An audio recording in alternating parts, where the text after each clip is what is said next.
Hey, what's going on? My name is Jalen Turner. I capture behind the scenes photos and video for the Fatal Love shoot. I also ran B-Cam for a few scenes. I've been filming and running around with a camera for about 6 years now. I moved to LA a little over 6 years ago with the plan of doing film or photography in some way, in some capacity. And it's shown itself in behind the scenes work. It's shown itself in shooting comedy sketches, and doing promo videos for fitness influencers. So it's been a really cool grind and growth to see where I've gone with film. I love behind the scenes for this reason. I like to capture those moments that I believe we'll look back on years later. I like to look for the authentic moments that you wouldn't normally look to capture. Like, I'm scared. Like when you flare your nostrils and everything gets like... Wes, what are you pondering? Talent is might. Scene's ready. The real moments where people are thinking and they're going through a process in their head, trying to find that great moment that we're gonna see on screen. I try to find those moments. Rather than being a fly on the wall, I like to kind of be up close and personal to kind of see what that person's going through, to kind of see what they're working out. I think that's really fun to see. This is guerrilla. We going guerrilla mode on this one. No permits, nothing. I'm used to this shit though. And sometimes you feel awkward. I think I struggle with not being too in people's face with behind the scenes because I'm like, all right, we need to get this shot because I believe I can see it later on. But in the moment, if you're like thinking or working, you're like, all right, get this camera out of my face. You know, it's a little close. But I like to be able to see those moments. You know, you want to see, you want to remember things. I like documentaries because you want to remember what you were going through and what you felt in that moment. Because I just have faith in all the people I work with. I'm like, all right, I know that one day you're gonna be doing all these movies and you'll be very well known in what you do, so it's cool to see what you were doing years and years ago. With photography, more than anything, I want you to feel the photo. Like, I want it to look visually cool, but I also want it to be in a way where they're not always looking at the camera. Those aren't my favorite images. I want it to be us looking in on a moment and we can feel what that person was going through, what that person was experiencing in that moment. That's my favorite part about photos. And adding some sort of cinematic appeal to that is always cool. I like to look for backgrounds that have color that might bounce off of what they have going on or contrast it in some way. So I'm always looking at color, I'm always looking at the fashion of it, and I'm always looking at the mood. The expression is cool too, what they have going on, but it's not always about looking at me and seeing a cool photo like that. It's like, let me capture this and we should be able to feel, oh, that was Cornell in this moment in 2022, really thinking out a scene and going through something, but not just like a boring random photo. I'm gonna try and make it, like, size it. Like, I'll show you one of my favorite photos from the shoot is this one, and the reason being is because it's super up close and personal. It's shot really wide. You see him pointing at the paper, kind of working out this shot. But I don't know. I just love the way that it feels. Like, you can feel that photo. So running B-Cam is interesting because sometimes your shot is way more important than you think. So just because it's called B-Cam doesn't mean that it's not going to really be used that much. And especially in the scenario that we had, we were moving quick. We were on a time crunch. We had certain call times that were ending very soon, and so we had to just get it done. And so you want to see what the A-Cam has, and sometimes you might get something that's very close to it, but oftentimes it's pretty different. And you want to make sure that you see what they have, and all right, what else could communicate this scene the best way?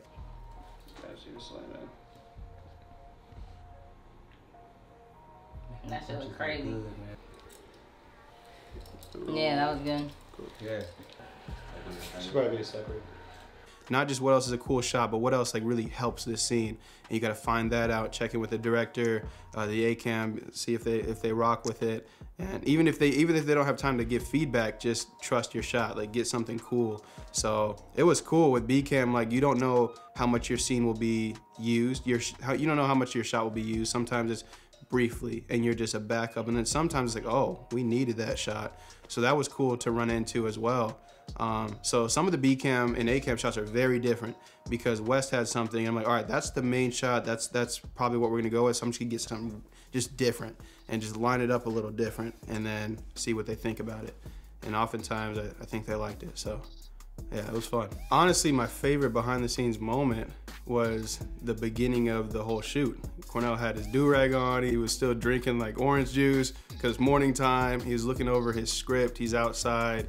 You have that morning glow to the sky, and it was a real moment. I'm looking at him like, okay, I see everybody moving around on set. I see that he's working and moving around. But what I'm thinking about is, okay, he's starting a huge project as a director and producer today, and he's acting in it, and he wrote it. You know, so I'm looking at him in this moment. I'm like, what's he thinking right now? That's what I always think.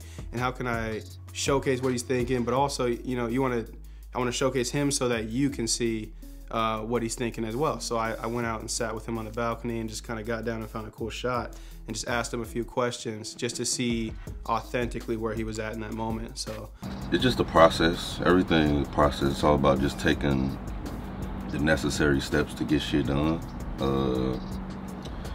And just take one step at a time, not try to jump ahead, and just be prepared. Surround yourself with people that's prepared, you be prepared, and everything should work out. It's always gonna be bumps and bruises, but you just gotta focus on what you can focus on and only focus on the thing that you got control of. So that's all you can do.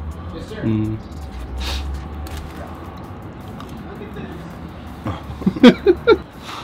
It's stressful, but I already been creating content and writing, producing, editing all my own stuff for years. It's just a bigger step from that. Learning how to prep more and do certain things, but we've been preparing for this for years just from creating content. People might look at it like, oh, it's such a big difference, but it's kind of the same process. Like, you write, produce, you edit. It's like just with films, depending on how deep you go into it, it's just a little more prep. So just learning like the prep and call sheet stuff and learning all that stuff, but I don't think it ain't nothing I can't learn. You just gotta sit down and do it for real. Let me go let her in, right? Yeah, perfect. much of my film journey of learning anything has been on set hanging out with Cornell, and I think it might be similar for him as he was discovering his acting and his writing, his directing and producing abilities. I was there as well for that journey, getting to capture things and typically learning just by shooting comedy skits. Like everything that we were creating for Instagram and YouTube, a lot of my growth happened right here with him. Just getting to try different situations and scenarios and like, all right, for this scene, we're gonna try something like this, and for this scene, we'll try something like this. So it's been really fun to grow in that way. To capture, all right, this scene's angry, so we gotta capture like this and do handheld shots. And all right, this is more dramatic, so we're gonna put it on a tripod and shoot it like this. So it's just been fun. We've grown for years and years together. I've been able to capture him on his journey from when we were using the Canon 80D to then he got a Mark IV, and then just getting different lenses, and then how certain lenses would have a lower aperture ability, so we would shoot like everything at the lowest aperture ability. So my manual focus game was tested. Like when the aperture is that low, like we were shooting things at 1.4. Filmmakers are like, what? I know you guys are tripping already. We were shooting things at like 1.4, and I'm just manual focusing this thing like crazy. So it's been cool. It's been cool learning. And then he bought a Gemini, a red camera. He's, all right, we're taking it up a notch. And then we had Wes coming in, who was already seasoned with red cameras like that, to help us out and to teach us and kind of show us what he does. So we were able to work closely together as well. So it's just been a fun journey. And now we're doing these short films. So I think it was always in his mind to do, and I think it was always in my mind to take it here one day as well. It's just sometimes you don't often see how you're gonna get there. And one thing I've seen about Cornell is he's like always seen. Like he'll just let me in sometimes on these moments, like, yeah, that's why I'm doing this, because then it's gonna lead to this, and then it's gonna lead to this and this. And I'm like that's how you do it. Yeah, like it makes sense, you know? Like just like when I met Wes, I'm like, I don't know how to get to that level of shooting music videos like that and shooting videos at this level. And then he would kind of show me his process. So just having people in your life like Cornell to like show you the ladder of things is incredible, because not everybody has that. They're just like, how do you step from here to here? So I've seen he's always put himself in a position to make things happen, and he's always been a studier, and so I really admire that. So that's helped me in my journey by seeing his journey up close, and helping to like serve and work with him on his journey as well. That's been cool. If you're up and coming with photography or video, I would just say keep shooting. Shoot all the time. Shoot everything. Like I've shot everything. I shoot constantly just to like, because you can find different ways to shoot anything, different lighting scenarios, different framing scenarios. Like put on different lenses, shoot the whole day wide, shoot the whole day with close-ups, and find your eye. You have to find what you like to shoot. So I would just say test yourself out like that. Don't be comfortable. Like don't shoot the same thing over and over in the same way. Like dude, sometimes I'll even have paid shoots where it's like you should just shoot like this because you have a client coming in expecting this thing, but I'll get that safe shot and then we'll have fun. It's like move the light over here, move the light over there, because that's the only way to get better and grow, is to constantly keep yourself evolving by letting your brain think in different scenarios. So just shoot everything and have fun. Like if it's not fun, there's no point in it, I don't think. So find what your eye sees and communicate that through your photos. And you can only do that by trial and error constantly. Make sure you watch this film, share it with people. It's amazing. And it's just like the first of many that are coming this way. Starting off with shorts, it's gonna be features, it's gonna be series. So just plug in and watch the journey, because it's happening no matter what. It's gonna happen with or without you. So I would hope you wanna watch it and be with us on the journey.